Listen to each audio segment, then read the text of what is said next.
Dibedek motive cemburu, Bidan Pondok Kesehatan Desa utawa Ponkesdes Desa Ketah Kecamatan Subuh Situbondo ditemokno matek ngenes.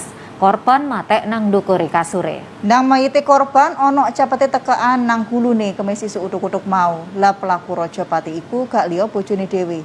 Mari mateni korban, pelaku langsung melayu nang Polsek Subuh.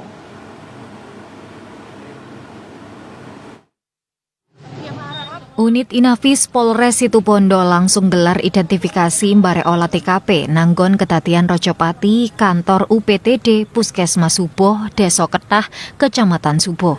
Korban jenenge Hanisah matek nang kantor Ponkesdes Ketah sing didadekno omah panggone korban. Jam 2 isu uduk-uduk mau, wong wedok umur 41 taun sing penggaweane dadi bidan Desa Ketah iki matek ngenes nang ndukur kasur kamari. Kedadian Rajapati iki dieruhi polisi sakmarine pelaku nyerahno awake nang Polsek Subuh jam 6 isuk mau. Bedekan Rajapati iki motive cemburu. Bojone korban Agus Adi Putra 45 taun tega mateni sing wedok pas turu angler.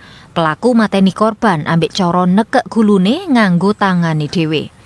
Motif Rajapati iku dibedhek polahe pelaku sing kenek gangguan mental cemburu kakean nang korban. Sakliyane iku jare Kepala Puskesmas Subuh Muhammad Makfur, pelaku dadi ngamukan polahe pirang ulan sakgurunge pelaku nglakoni tabrakan dadine gagar utek enteng.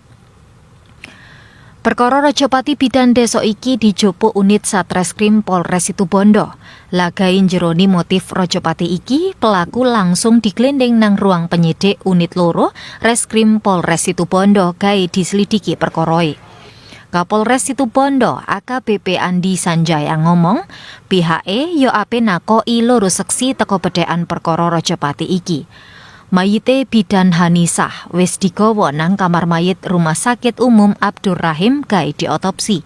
Sauntara panggon kedadian nang kantor Ponkesdes Desa Ketah dipasang garis polisi.